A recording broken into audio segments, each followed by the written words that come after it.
শেখ হাসিনা মুমূর্ষ অবস্থায় ভারতের একটি আপনার হাসপাতালে চিকিৎসাধীন আছেন। মুমূর্ষ অবস্থায় হসপিটালে আছেন এই মুহূর্তে আপনার সাবেক প্রধানমন্ত্রী জননেত্রী এবং বঙ্গবন্ধু কন্যা। একটি খবর বেশ চাঞ্চল্যের সৃষ্টি করেছে। সেই খবরটা হচ্ছে সাবেক প্রধানমন্ত্রী শেখ হাসিনা গুরুতর অসুস্থ। আসসালামু আলাইকুম ভিউয়ার্স, দেশ ও দেশের বাহির থেকে যারা আমার ভিডিওটি প্লে করেছেন জানাচ্ছি আন্তরিক শুভেচ্ছা ও অভিনন্দন। আশা করি সবাই ভালো আছেন, সুস্থ আছেন, আলহামদুলিল্লাহ। তো ভিউয়ার্স, বাংলাদেশের সাবেক প্রধানমন্ত্রী ফ্যাসিস্ট শেখ হাসিনা বাংলাদেশ থেকে পালিয়ে ভারতে নিরাপদ আশ্রয় গ্রহণ করেন। সেখানে তিনি গুরুতর অসুস্থ অবস্থায় চিকিৎসাধীন রয়েছেন এবং তার সঙ্গে ওবায়দুল কাদেরকেও কলকাতার একটি হাসপাতালে চিকিৎসাধীন অবস্থায় দেখা গিয়েছে। ইন্ডিয়ান টাইমসে বলা হচ্ছে শেখ হাসিনার উন্নত চিকিৎসার জন্য তাকে সিঙ্গাপুরেও প্রেরণ করা হয়েছে। এই কথাটি সঠিক কিনা এবং শেখ হাসিনার সর্বশেষ অসুস্থতার হালতে কি অবস্থায় রয়েছেন সর্বশেষ আপডেট জানবো রিপোর্টার্স।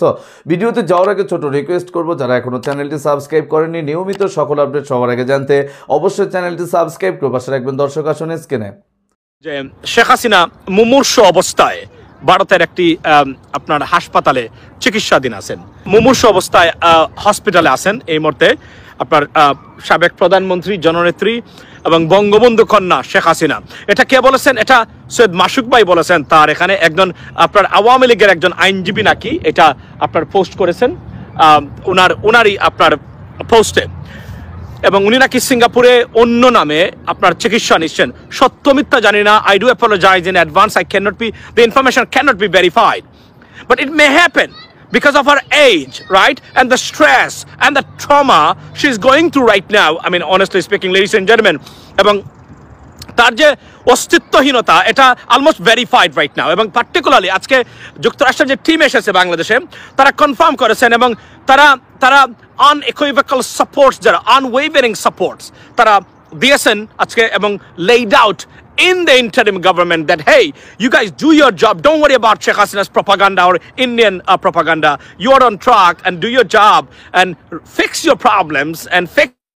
বলেছেন আমেরিকান অ্যাডমিনিস্ট্রেশন, আপনারা জানেন যে আমি তো মনে করেছিলাম যে অনেক কিছু, এবং আমেরিকান আপনার স্টেট ডিপার্টমেন্টের স্পোক্স আপনার পার্সন মিস ব্রুজ গতকালকে যে বাংলাদেশকে বিভিন্নভাবে জঙ্গিবাদের টাক দিয়ে আপনার আওয়ামী লীগের একজন সাংবাদিক যিনি চেষ্টা করেছিলেন তাদেরকে ম্যানিপুলেট করতে, অর্থাৎ আমাদের মার্চ ফর গাজাতে যেভাবে ভাঙচুর হয়েছে আমেরিকান প্রোডাক্টস বা পণ্য, বাট কোনো কিছু হয় নাই। অর্থাৎ যে বিষয়টা হয়েছে সেটা হলো কোনোভাবে তারা বিশ্বাস করেন এবং কোনোভাবেই আপনার টুপে ফেলতে পারতেছেন না। এর মধ্যে ডক্টর মোহাম্মদ ইউনুস, আপনারা জানেন যে উনি টাইমস ম্যাগাজিনের ইন টার্মস অফ পলিটিক্স আপনারা সবচেয়ে one of the 100 influential individual হিসাবে জায়গা করে নিয়েছেন টাইমস ম্যাগাজিনে। সুতরাং জয়কার মানে ইন্টারিম গভর্নমেন্টের প্রত্যেকটা দিক থেকে এই ধরনের ট্রমা এবং উনার যে শেষ চেষ্টা উনি যেভাবে করেছিলেন আবার ঘুরে দাঁড়ানোর, সেটা যে মোটামুটি অস্তিত্বহীনতার মধ্য দিয়ে যাচ্ছে বা it is about to go almost confirmed. So therefore it could take place, but I like I said that do not trust I mean what I'm saying right now, but please try to verify this information. I came to know from Mashuk Bhai. I don't think so he's a bogus gentleman, so that's why I relied on his information. We will wait to be verified, so wait for that moment, ladies and gentlemen. But in the meantime, Awami লীগের নিশ্চিহ্ন পথেই হাঁটছে আওয়ামী লীগ, অর্থাৎ American যে আজকে যে representative বা delegates যারা ডক্টর মোহাম্মদ ইউনুসের সাথে দেখা করেছেন, তারা ফুল সাপোর্ট দিয়েছেন ইন্টারিম গভর্নমেন্টকে। দ্যাটস ওয়াই বুঝতেই পারছেন সময়টা খুবই খারাপ বর্তমানে। The place is very beautiful, Ali Hossain is very beautiful, it's a white cherry blossom everywhere. আমি কাজের ফাঁক থেকে একটু চেষ্টা করলাম যে এখানে দাঁড়িয়ে কথাবার্তা বলা যায়। এখানে কিছু আমাদের সিলেটি ভাষায় বলে হুরুত্তা, আর ইংরেজিতে বলে তো অফকোর্স মানে চিলড্রেন অ্যান্ড শিশু, শুদ্ধ ভাষা হোয়াটএভার।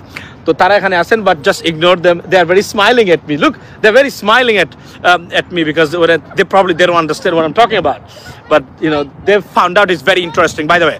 So আজকের এই মানে শেখ হাসিনার হয়তোবা this is the end of our life story, we don't even know that, but like I said there, Sheikh Hasina যে ধরনের ট্রমা, যে ধরনের অবস্থার মধ্য দিয়ে যাচ্ছেন, it could happen বিকজ তার তো অস্তিত্বহীনতা বর্তমানে রচিত হয়ে গেছে বাংলাদেশে, বিশেষ করে তার পরিবারের এবং আওয়ামী লীগের। আপনার ফারদিন আছে না, ফারদিন এখানে থাকবে কিভাবে? ফারদিন তো এখানে নেই, ফারদিন তো বাসাতে। আচ্ছা, ভাই ওবায়দুল কাদেরের খবর কি আছে, সে আছে কিনা? ওবায়দুল কাদেরও যে কোনো সময় হার্ট অ্যাটাক করে মারা যেতে পারে। ভদ্রলোক তো এমনিতেই শরীর খারাপ, বুঝছেন? এতদিন ঠিক ছিল, বিভিন্ন ধরনের আপনার মানে বায়াগ্রা ওর ইয়াবা টিয়াবা এগুলোর উপরে এখন হয়তো নাই, সেগুলাতে কি করতেছে জানি না। তবে ভদ্রলোকের অবস্থা খুবই একটা যে ভালো আছে তা তো না, এটা তো আপনারা নিশ্চয়ই জানেন। আপনারা শেখ রাসেল আছে, শেখ রাসেল, আচ্ছা না ওইটাতে যায়েন না, ওইটাতে যায়েন না। We get a sympathy, we are human, so that's fine. আপনার আচ্ছা রিফর্ম না হয়ে নির্বাচন হলে প্রবাসীরা কি পদক্ষেপ নেবে? দেখুন, আমরা প্রবাসীরা আমরা কোনো পদ চাই না, আমরা রাষ্ট্রীয় ব্যবস্থায় অংশগ্রহণ করতে যাচ্ছি না। যদি রাষ্ট্র ব্যবস্থায় অংশগ্রহণ করা বা অংশ নেওয়ার জন্য হতো, তাহলে আমি রহমান মাসুম সহ আপনাদেরকে আমি নিয়ে কথা বলেছি। এতটা বছর আমরা যে কাজ করেছি, মানে যতই চাপাচাপি করেন না কেন, আমরা যে আউটস্ট্যান্ডিং কাজ করেছি এগুলোর দ্বারে কাছে কেউ যেতে পারবেন না। সত্য কথা বলতে, particularly with the foreign Americans or so on, right? আমরা তো চাইতে পারতাম, why don't you? আপনারা এত অদক্ষ মানুষকে নিচ্ছেন সরকারে, আমাদের কেন নয়? We don't worry about that. We don't care. We only care about fixing Bangladeshi problems, particularly bring back our voting rights and democracy. Without fixing and reforming the stuff, calling for an election, it's just worthless, ladies and gentlemen. It doesn't make any sense to me. That's why আপনারা প্রবাসীরা যা চান আমরাও তা চাই। আমরা মনে করি যে সরকারের একটা পরিবর্তন করা দরকার, এবং অবশ্যই সরকার রিফর্ম ছাড়া কোন অবস্থাতে ইলেকশনে যাওয়া উচিত হবে না সরকারের জন্য। ন্যূনতম রিফর্মস যেগুলো আছে, মানুষের গণদাবি, বিশেষ করে প্রবাসীদের তো আছে আমরা দাবি ইনশাল্লাহ, এবং এই দাবিগুলো পূরণ না হলে নির্বাচনে গেলে সেগুলো আসলে পরবর্তী সরকার যারা আসবেন, রাজনৈতিক বিভিন্ন মতাদর্শের ভিতরে যারা বিশ্বাস করেন, তারা কি সেগুলো করবেন কিনা? This is very important question. I understand your feelings at the same time that were I on the same page with you, ladies and gentleman. So without this kind of stuff or reforming, minimal reforms should be taken place before conducting an election. I came to know Sheikh Hasina, she's very ill and she got heart attack or something like that. She's on life support or in in bolte gele ek dhoroner intensive situation. Sheikh Hasina, that's what I came to know from Syed Mashuk Bhai, and because he got it from this information from a partisan of Awami League guy, so terminally ill. Yeah, I think so. She's terminally ill or not, but at least this is what's going on. But I cannot verify this information, ladies and gentlemen. That's why I said that just wait for it to be confirmed, so we'll be able to know that in coming hours or maybe days.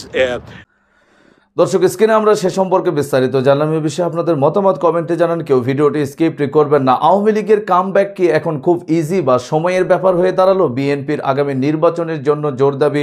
সেনাপ্রধান ওয়ার্কারের শেখ হাসিনার প্রত্যাবর্তন নিয়ে সরাসরি বৈষম্য বিরোধী ছাত্র আন্দোলনের কাছে উপস্থাপনা, সব কিছু মিলে কি সিগন্যাল দিচ্ছে? আসুন আরও বিস্তারিত জানবো রিপোর্টে।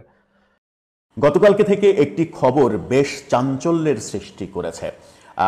সেই খবরটা হচ্ছে সাবেক প্রধানমন্ত্রী শেখ হাসিনা গুরুতর অসুস্থ হয়ে তিনি হাসপাতালে ভর্তি হয়েছেন, এবং তিনি কোন হাসপাতালে রয়েছেন সেটি নিয়েও নানা রকমের বিতর্ক তৈরি হয়েছে। তিনি কি ভারতেই চিকিৎসা নিচ্ছেন নাকি সিঙ্গাপুরে গেছেন গোপনে? ভারত তাকে সিঙ্গাপুরে চিকিৎসার ব্যবস্থা করেছে। সত্যিই কি শেখ হাসিনা গুরুতর অসুস্থ? সেই আলোচনাটাই করবো এই ভিডিওতে। বলছিলাম, শেখ হাসিনা কি সত্যিই গুরুতর অসুস্থ? তেমন খবরই আকাশে বাতাসে রটে বেড়াচ্ছে, এবং গণমাধ্যম পর্যন্ত সেই খবরটা দিয়েছে। গতকালকে বাংলাদেশের অন্যতম প্রধান গণমাধ্যম দৈনিক মানবজমিন, যে মানবজমিনের সম্পাদক মতিউর রহমান চৌধুরী এই অন্তর্বর্তীকালীন সরকার আসার পরে নানা কারণে আলোচনায় এসেছেন, বিভিন্ন রিপোর্ট, অথেন্টিক রিপোর্ট সামনে এনে, বিশেষ করে মহামান্য রাষ্ট্রপতি শাহাবুদ্দিন চুপ্পুর সঙ্গে সাক্ষাৎকারের পর তার রিপোর্ট বেশ চাঞ্চল্যের সৃষ্টি হয়েছিল, এবং তার রিপোর্টের পরে রাষ্ট্রপতিকে অপসারণের চেষ্টাও করেছিল সরকার, শেষ পর্যন্ত পারেনি। সেই মানবজমিন বলছে দুটো আভাসের কথা। মানবজমিন এটুকু নিশ্চিত করছে যে শেখ হাসিনা গুরুতর অসুস্থ।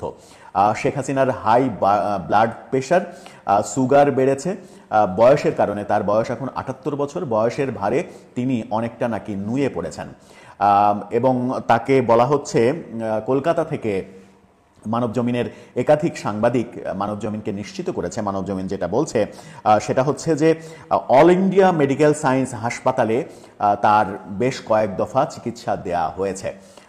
ভারতেই সেই চিকিৎসাদের দেওয়া হয়েছে। কোনো সূত্র মানবজমিনকে বলছে যে সিঙ্গাপুরের মাউন্ট এলিজাবেথ হাসপাতালে ভারত বিশেষভাবে গোপনে তার চিকিৎসার ব্যবস্থা করেছে। শেখ হাসিনা এখন সিঙ্গাপুরে রয়েছেন, মাউন্ট এলিজাবেথ হাসপাতালে চিকিৎসা নিচ্ছেন। ঘটনাটা যদি সত্য হয় তাহলে সেটা আওয়ামী লীগের জন্য একটা বড় দুঃসংবাদই বটে। যে মুহূর্তে আওয়ামী লীগ পুনর্গঠনের চেষ্টা হচ্ছে, আওয়ামী লীগ ফিরে আসার চেষ্টা করছে, ঠিক সেই মুহূর্তে শেখ হাসিনার এই অসুস্থতার খবরটা বেশ চাঞ্চল্যের সৃষ্টি করেছে।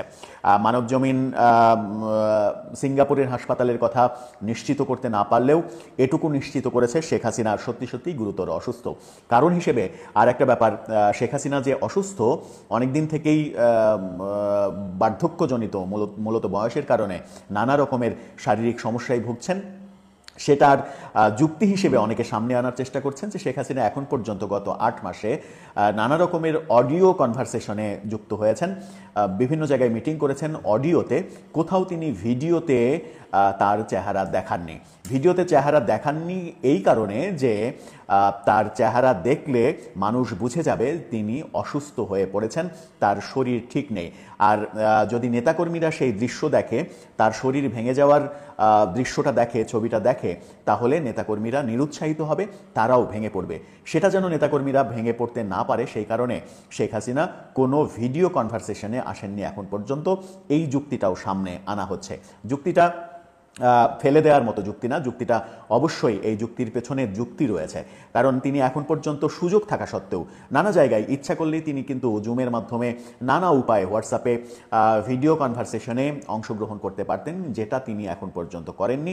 যা কনভারসেশন করেছেন, বহু কনভারসেশন এখন পর্যন্ত করেছেন, বহু মিটিং করেছেন, সেগুলো সবই অডিও কনভারসেশন করেছেন, কোথাও তিনি তার চেহারা দেখাননি। সেই যুক্তিটাই সামনে আনা হচ্ছে এবং মানবজমিনের এই তথ্য, মানবজমিন বলছে যে তারা ইনভেস্টিগেশন করছে শেখ হাসিনা সিঙ্গাপুরের মাউন্ট এলিজাবেথ হাসপাতালে আছে কিনা সেই তথ্য তারা যাচাই করে দেখছে। ক্রস চেকিং এর মাধ্যমে সেটা যদি নিশ্চিত হয় তারা পরবর্তী রিপোর্টে নিশ্চিত করবে। তবে তারা নিশ্চিত করছে এটা যে অল ইন্ডিয়া মেডিকেল সায়েন্স হাসপাতালে শেখ হাসিনার কয়েক দফা চিকিৎসা দেয়া হয়েছে। শেখ হাসিনার এই মুহূর্তে কোনো ব্যক্তিগত চিকিৎসক নেই। আগে প্রধানমন্ত্রী থাকাকালীন তো তার একাধিক ব্যক্তিগত চিকিৎসক ছিলেন, কিন্তু এখন ভারতে যাওয়ার পরে যেহেতু তার ব্যক্তিগত চিকিৎসক নেই, সেই কারণে তাকে হাসপাতালে নেওয়া হচ্ছে, ভারতেরই হাসপাতালে, এবং অবস্থা গুরুতর হওয়ার কারণে শোনা যাচ্ছে তাকে সিঙ্গাপুরে মাউন্ট এলিজাবেথ হাসপাতালে নেওয়া হয়েছে। খবরটা কতখানি সত্য, যদি সত্য হয় সেটা আওয়ামী লীগের কর্মীরা কীভাবে রিসিভ করবে সেটাই এখন দেখার বিষয়। পরবর্তীতে হয়তো কয়েকদিনের মধ্যে ব্যাপারটা ক্লিয়ার হয়ে যাবে যে মাউন্ট এলিজাবেথ হাসপাতালে সত্যিই শেখ হাসিনা গেছেন নাকি ভারতেই চিকিৎসা নিচ্ছেন। অন্তত এটুকু নিশ্চিত করে এই মুহূর্তে বলা যাচ্ছে শেখ হাসিনা অসুস্থ, তার শরীর ভালো। দর্শক, স্ক্রিনে আমরা সে সম্পর্কে বিস্তারিত জানলাম। সো ভিডিও এই পর্যন্ত। ভালো লাগলে লাইক অ্যান্ড কমেন্ট করবেন এবং দেশের সকল আপডেট সবার আগে জানতে অবশ্যই চ্যানেলটি সাবস্ক্রাইব করে পাশে রাখবেন। দেখা হবে পরবর্তী ভিডিওতে ইনশাআল্লাহ। আসসালামু আলাইকুম ওয়া রাহমাতুল্লাহ।